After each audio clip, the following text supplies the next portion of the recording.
Welcome back to the show today. We are talking about which NBA team or NBA franchise is the best. Obviously, this is dumb. There's really no answer to which NBA franchise is the best. It's your favorite team, right? Unless we're talking about which NBA franchise has the most titles. Then it's Boston. Boston has 18 championships. That's more than any other team, right? There used to be a debate whether the Lakers had more championships, since they have 18 as well, but some of those championships aren't from the NBA. They're from the NBL or the BAA from the 40s and 50s. Also, a lot of Boston's fans, they want to give them credit for their championships in Minnesota, which I guess makes sense. I feel like the Lakers have a completely different identity since moving to Los Angeles. If you think, well, what about those Jerry West titles when he was in Minnesota? Those are very much a part of the Lakers' identity. Well, you don't know what you're talking about because Jerry West never played in Minnesota. The Lakers moved to Los Angeles the year he was drafted. You must have been thinking about Elgin Baylor. That's who you were thinking of, right? So personally, I don't even believe that the Lakers became the Lakers in 1960. I think the Lakers became the Lakers in 1976 because that's when the NBA and the ABA merged. To me, that's when I think the NBA became the NBA. I think that's a nice place to start recording the history. I just wish they would have chose a different name when they merged. I feel like the ABA just kind of lost all of its history. Let me ask you, do you know who Louie Dampier is? He's the all-time leading scorer of the ABA. Bro was a 7-time ABA All-Star, and I'm not even bothering to pronounce his name right. So let's talk about the Los Angeles Lakers. Are they the best NBA franchise of all time? Well, which NBA team has the most titles since the NBA-ABA merger? It's the Los Angeles Lakers with 11. The Celtics only have 6. Okay, but which team has the most MVPs of all time? It's not the Lakers. It's the Celtics. The Celtics have 10 NBA MVPs, while the Lakers only have had 8 MVPs. Although the Celtics haven't had an NBA MVP since 1986, the last time Larry Bird won it. But who cares who's winning MVP? It's a team sport, so why does it matter? Fair point.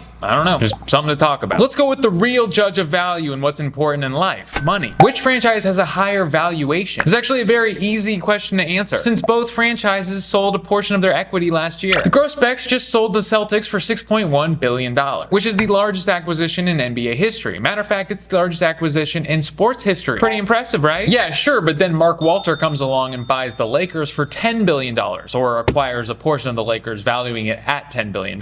So you could make the case that the Lakers the most valuable sports franchise in the world, and they don't even own their own stadium. So which NBA teams do own their own stadium? Well, there's no real clear answer for this because many of the teams don't actually have the stadium as an asset, but the owner does own the stadium. But there are some teams that do own their stadium. The first one is the Knicks in Madison Square Garden. Madison Square Garden is owned by Madison Square Garden Entertainment. The Knicks are not owned by Madison Square Garden Entertainment. They're owned by Madison Square Garden Sports. They used to be owned by Madison Square Garden Entertainment. Who cares? The point is James Dolan owns both the Knicks and Madison Square Garden. The guy that controls the team controls the stadium. But you can put MSG into your portfolio as well. If you're a true Knicks fan, you should probably diversify it. This makes me think, are the Knicks actually the best franchise? Based on the market cap of their stock, you could say they're the highest value. Seems like every NBA player's favorite place to play is MSG. They are in the United States' biggest market. James Dolan is rich and he's not afraid to go over the luxury tax. He ain't cheap. He wants the Knicks to be good. He's going into his 12th year of paying luxury tax since the luxury tax was introduced. The only reason I wouldn't say that the Knicks are the best franchise is because they're not good. And they haven't been very good in a very long time. The Knicks have only won 2 championships, and the last one is in 1973. Pre-merger, so it doesn't even count. So I think the Knicks have the potential to be the most iconic franchise in the NBA, but as of now, the team just isn't successful enough. So personally, at this point in time, I hate to say it, but I think the most valuable franchise in the NBA is the Golden State Warriors. I'm not saying all time, I'm just saying at this present point in time, there is no better organization than the Golden State Warriors. I know you're pissed, but here's why. They've won 4 championships in the last 10 years. Steph Curry has sold more jerseys in the last 10 years than LeBron James. The Warriors sell out every home game, and they have the second nicest arena in the NBA. Joe Lacob also owns the Chase Center, so he has the ability to turn it into a shrine to the Warriors. You best believe Draymond, Iggy, Steph, and probably Clay will all have statues outside the arena. The Warriors now have a larger international appeal than the Lakers did. For a while, Kobe's popularity brought a lot of interest to the Lakers globally, but given the large immigrant population in the Bay Area, especially with Chinese people and South Asian people, the Warriors' craze has spread globally. And one thing I personally admire about the Warriors is their consistency with Steve Kerr. Seems like a lot of teams like to fire their coaches even if they've had recent success. And the Warriors have had some rough seasons in between championships, but there was never even a rumor that they were going to fire Steve Kerr. But that doesn't mean that management isn't willing to make tough decisions. I think most teams would have just gone ahead and extended Jonathan Kuminga just because it's easier to keep him happy. But right now, Mike Dunleavy Jr. is negotiating with him really hard to get him at a really cheap price. Same thing with Clay. It would have been easy just to extend him in 2023, just give him what he wanted. Fans want wouldn't have cared. They would have been glad to overpay Clay. But the Warriors didn't offer Clay that much money, and he turned down their offer twice and went to the Mavs. Funny thing is, the Mavs actually offered him less money than the Warriors did. Good for the Warriors for not getting overly sentimental and start negotiating against themselves. Now, I would say that the Spurs are a close second when it comes to best organization, but I gotta call them out. They've been really coasting on their reputation since Tim Duncan left. The Spurs have not been good for a very long time. Okay, but here's a question for you. Are the Warriors the most valuable sports franchise in the world right now? No, probably not. Here's why. The NBA isn't the most popular league in the world, and it's also not the most valuable league in the world. The most popular league in the world based on total interest and internet traffic is the English Premier League. This is because soccer or football, whatever you want to call it, is the most popular sport in the world. And the English Premier League is the most popular football league in the world. Some of their most valuable clubs are Arsenal, Manchester United, and Liverpool. But the most popular soccer team isn't a part of the English Premier League. It's from La Liga, the Spanish football league. Do you know who it is?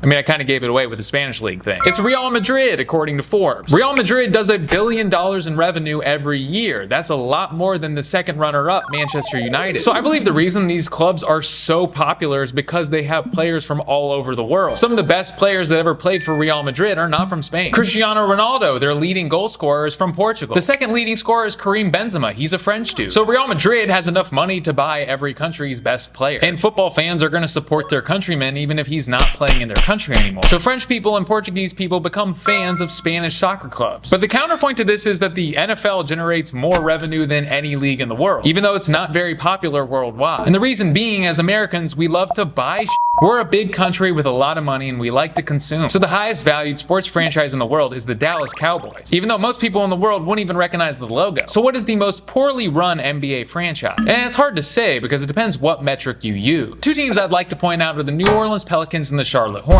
Neither of these teams have ever paid a dime of luxury tax, which, hey, both teams that were in the finals this year weren't in the luxury tax. Lots of teams have won championships without paying luxury tax. I'm just saying these teams prioritize avoiding luxury tax when they should be prioritizing winning championships. The Pelicans last year, before the deadline, traded away Kira Lewis Jr. for nothing but cash consideration. They just did it to avoid a nominal luxury tax bill. The Charlotte Hornets had the opportunity to retain Kemba Walker in 2019. Kemba had just made third team All-NBA and he was eligible for a Supermax contract. But the Hornets didn't offer him a Supermax and they didn't even offer him a max. They offered him $60 million less than he was eligible for. This was Michael Jordan's decision. Michael Jordan was vocally against luxury tax. So even though the Hornets have been notoriously cheap, bad at drafting, and haven't made the playoffs since 2016, I still think the worst franchise in the NBA is the New Orleans Pelicans. They're in one of the smallest markets in the NBA. They've always had a hard time filling out their stadium since 2002 when they moved there. And the real issue is that they don't really have fans. I try to avoid making videos about the Pelicans because they never really do well. If you look at total hashtags on TikTok, the Pelicans always have the lowest. The problem is the Pelicans are owned by Gail Benson, who isn't particularly passionate about basketball. So she basically gives the power to her general manager and says, don't spend too much money. So we'll see what happens with her new president of basketball operations, Joe Dumars. So far, I haven't liked what I've seen, but that's a subject for another video, which I probably won't do because it would be a video about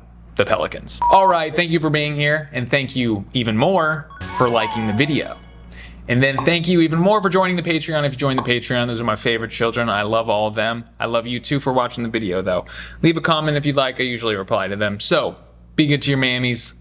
Join the Patreon.